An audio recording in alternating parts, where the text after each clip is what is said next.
বাংলাদেশ সরকারের একজন সাবেক সচিব, তিনি আগারগাঁও সরকারি যে বৃদ্ধাশ্রম সেখানে তিনি থাকেন। তিনি যখন সচিব ছিলেন সে সময় তার একমাত্র মেয়েকে অস্ট্রেলিয়া পাঠান পড়াশোনা করার জন্য। সেখানে তার বিয়ে হয়, সংসার হয়, ভালোই আছেন। অবসরে আসার ২ বছর আগে তার স্ত্রী মারা যান। তারপর তিনি একেবারেই একাকিত্ব অবস্থা। অবসরে আসার পর তিনি কোথায় থাকবেন?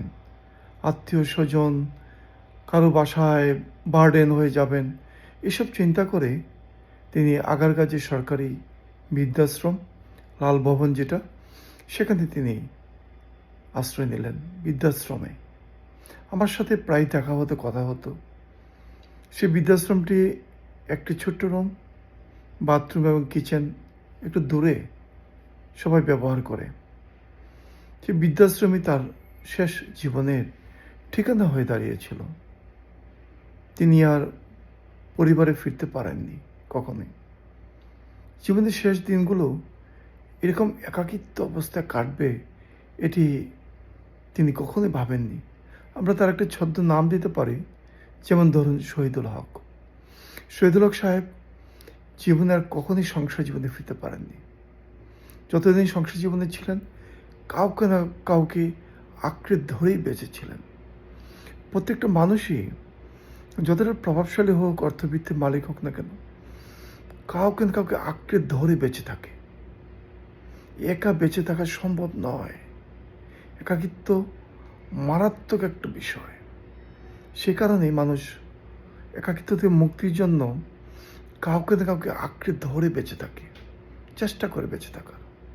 আপনি বিল গেটসের কথা চিন্তা করেন, বিশ্বের শ্রেষ্ঠ ধনী ব্যক্তি, কিন্তু তার দেখেন স্ত্রীর সঙ্গে যখন বিচ্ছেদ হয় তারপর তিনি কতটা একাকিত্ব অবস্থায় আছে। অর্থ, বিত্ত, সম্পদ, খ্যাতি কোনো কিছুই কিন্তু তাদের সম্পর্কের বন্ধনকে অটুট রাখতে পারেনি। কেন?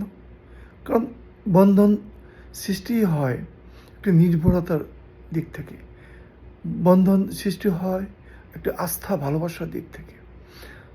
যদি কারোর প্রতি আপনি নির্ভরশীল হতে না পারেন, আপনি নির্ভরতা রাখতে নির্ভর করার আস্থা রাখতে না পারেন, তার প্রতি আপনার শ্রদ্ধা না থাকে, ভালোবাসা না থাকে, রেসপেক্ট না থাকে, তাহলে কিন্তু সেখানে আপনার বন্ধন অর্থ, বিত্ত, সম্পদ দিয়ে টিকিয়ে রাখা সম্ভব নয়।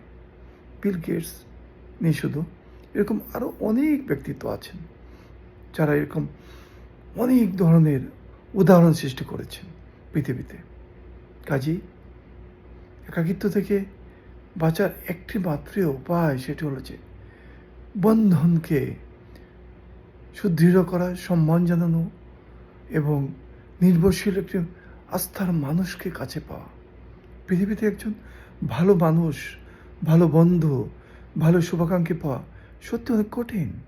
আপনার চারপাশে দেখবেন টক্সিক মানুষের অভাব নেই। আপনাকে টেনে ধরার, আপনাকে নিরুৎসাহিত করার, আপনাকে পেছনে রাখার, আপনাকে ছোট করে রাখার নানা প্রচেষ্টা তাদের।